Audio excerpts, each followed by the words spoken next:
Hélène, bon matin. Non-sens. Voisin, je te salue. Bonjour. Je t'ai déjà prévenu à plusieurs reprises de ne plus me saluer. Je veux dire, garde tes salutations pour toi, je n'en ai pas besoin. Tu as entendu ça? Arrête de me saluer. Je ne veux pas le répéter. Chaque fois que tu me vois, arrête de faire comme si tu me connaissais, sinon tu n'aimeras pas ce que tu verras. J'espère que je me suis bien fait comprendre. Mais je ne comprends pas. Pourquoi devrais-je arrêter de te saluer? Est-ce à cause de ce qui s'est passé hier? Mais je me suis excusée. Je suis désolée. J'ai dit mon esprit, reste loin de moi. Tu m'as entendu. Oh non.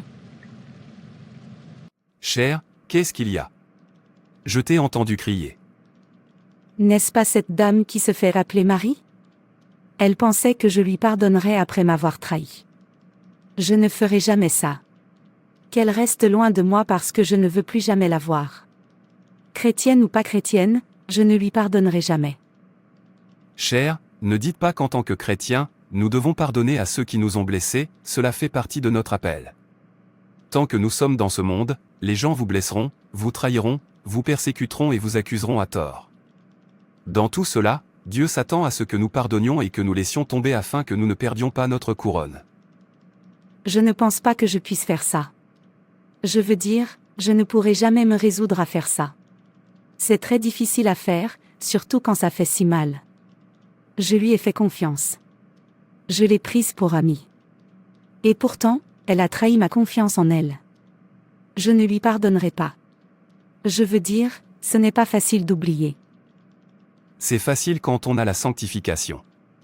La sanctification est un aspect vital de la vie chrétienne, impliquant un processus de devenir plus semblable à Christ par l'œuvre du Saint-Esprit. La sanctification concentre votre attention sur la croix. La sanctification vous ouvre les yeux sur les choses qui comptent, c'est-à-dire arriver enfin au ciel. La sanctification vous fait ressentir de la pitié pour ceux qui vous ont blessé au lieu d'être en colère contre eux. La sanctification vous aide à porter votre croix jusqu'au bout sans abandonner. C'est pourquoi chaque chrétien a besoin de sanctification. Sans sanctification, nous pourrions perdre la foi. Sans sanctification, nous vivrons toujours comme le monde après nous être repentis. Nous avons un objectif, et c'est d'atteindre enfin le ciel. Il n'y a rien d'autre qui devrait nous importer, sauf d'atteindre le ciel, et nous savons que pour y arriver, nous devons passer par de nombreux défis. Nous devons porter notre croix. Nous devons être trahis par ceux en qui nous avons confiance. 2 Timothée 3 verset 12. Quiconque veut vivre une vie pieuse en Jésus-Christ sera persécuté. Ceux que nous aimons nous haïront. Les gens mentiront contre nous. Les gens s'élèveront, se rassembleront pour nous renverser, mais dans tout cela, soyez fidèles même face à la persécution. Apocalypse 2, verset 10. Nous ne devrions pas changer simplement parce que quelqu'un nous paie le mal pour notre bien. Au lieu de cela, nous devrions prier comme Jésus. Père, pardonne-leur, ils ne savent pas ce qu'ils font. C'est la puissance de la sanctification. Elle vous rend différent de celui que vous étiez. 1 Thessaloniciens 4 verset 7. Car Dieu ne nous a pas appelés à l'impureté, mais à la sanctification. Recherchez la paix avec tous les hommes, et la sanctification sans laquelle personne ne verra le Seigneur. Hébreux 12 verset 14. Comment puis-je obtenir cette sanctification? Je veux vraiment être une personne différente, je veux pardonner à ceux qui m'offensent, et je veux laisser tomber quand les gens me blessent. Je veux être comme le Christ. Pour obtenir la sanctification, vous devez commencer par un désir sincère d'être sanctifié. Cela implique un engagement à vivre selon la volonté de Dieu et à grandir dans la sainteté. Cela signifie que vous, en tant que chrétien, devez travailler sur vous-même. Tout le monde connaît son point faible, le vôtre peut être la colère, le mien peut être le manque de pardon. Puisque nous savons que ceux qui ne pardonnent pas ne pourront jamais aller au paradis, alors travaillez dessus. Lorsque quelqu'un vous offense, dites-vous, je ne suis pas du monde, j'ai un objectif, et c'est d'aller au paradis, bien sûr. Je sais qu'en tant que chrétien, je serai confronté à la trahison, Jésus l'a affronté. Qui ne le suis-je pas? Bien sûr. Je m'attends à la persécution de mes amis et de ma famille. Gardez à l'esprit que, comme vous avez donné votre vie à Jésus, des défis surviendront, donc quand ils surviendront, vous ne serez pas surpris, vous rirez simplement. En fait, vous n'avez même pas besoin qu'ils vous demandent pardon avant de leur pardonner, car vous savez que cela arrivera.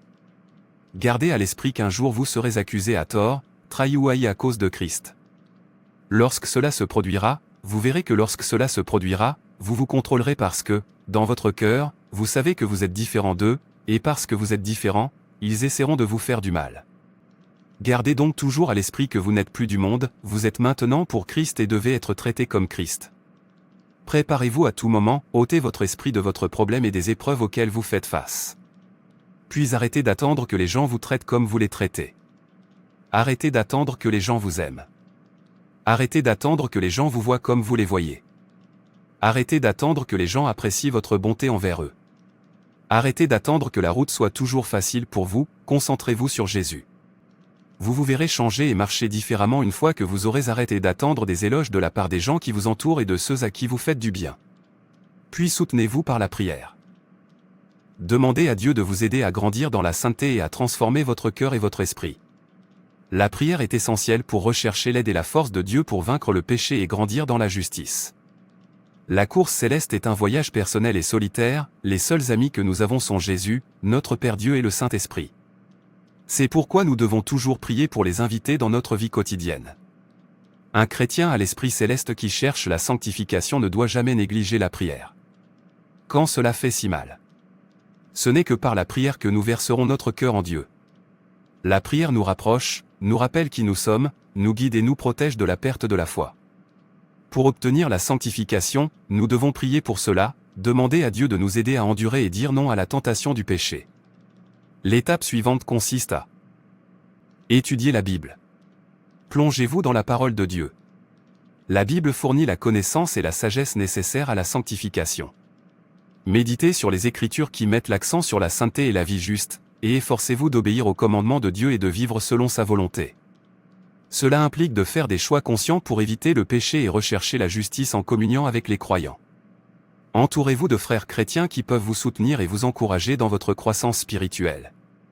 Faire partie d'une communauté de foi vous aide à rester responsable et motivé. Comprenez ensuite que la sanctification est un processus qui dure toute la vie. Soyez patient et persévérant, sachant que Dieu travaille continuellement en vous pour vous conformer à l'image de Christ. Cela signifie que vous ne devez jamais être dur avec vous-même.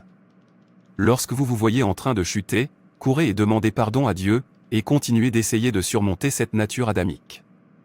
Si vous dites que je ne vous pardonnerai jamais, rappelez-vous que Dieu nous a demandé de pardonner. Retournez et dites à cette personne, je t'ai pardonné. Continuez à travailler sur vous-même jusqu'à ce que vous deveniez comme Christ. C'est cela la sanctification. Je comprends maintenant. Je n'aurais pas dû m'attendre à ce qu'elle ne me trahisse pas. Je devrais garder à l'esprit qu'en tant qu'enfant de Dieu, je dois affronter des gens de caractères différents. J'aurais dû savoir qu'en tant qu'enfant de Dieu, le diable n'est jamais content de me voir aller au paradis, par conséquent, il essaiera de m'en faire sortir en m'apportant des épreuves, des souffrances et des persécutions. Oui, la seule personne qui ne peut jamais vous trahir, c'est Jésus. La course céleste est étroite et elle est parsemée d'épines. Attendez-vous donc à ce que les épines vous blessent lorsque vous marchez sur la route étroite qui mène au ciel. Sachez cela, connaissez la paix et obtenez votre sanctification. Que votre cœur soit rempli d'amour, de pardon et de sainteté. Merci. Mary, je t'ai pardonné. Même si cela m'a fait mal de te voir me trahir, Jésus m'a ordonné de pardonner. Après tout, tu es un être humain et je ne devrais pas m'attendre à ce que tu sois bonne, alors je te pardonne. J'ai tellement honte de moi. Merci de m'avoir pardonné. J'ai trouvé la paix dans mon cœur dès que j'ai lâché prise. Merci à la sanctification.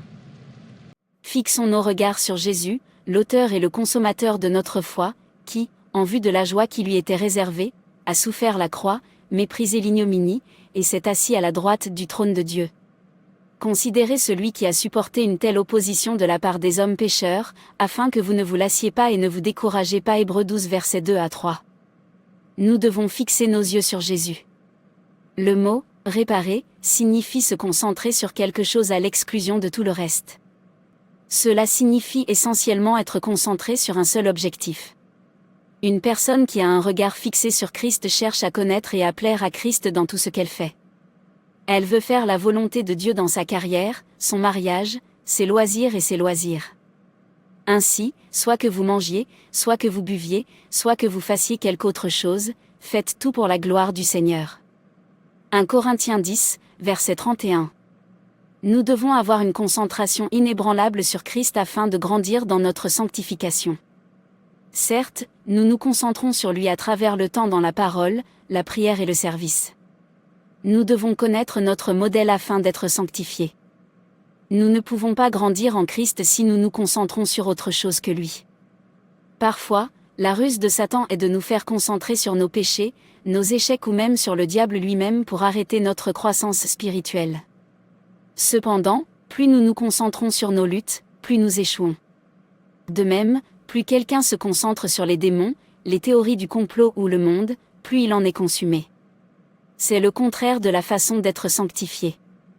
Nous ne devons pas nous concentrer sur le péché ou le monde. Nous devons nous concentrer sur Christ afin d'être sanctifiés. Jean 15, verset 5. Je suis le CEP, vous êtes les sarments. Si l'homme demeure en moi et moi en lui, il portera beaucoup de fruits, sans moi, vous ne pouvez rien faire. Si nous faisons de Christ notre demeure, si nous faisons de lui notre centre d'intérêt, alors tous les bons fruits naîtront de cette relation. L'amour, la joie, la paix et la maîtrise de soi proviennent tous d'une relation durable, d'une concentration durable sur Christ. Fixez vos yeux sur Jésus. Merci d'avoir regardé. Et n'oubliez pas, Jésus vous aime vraiment.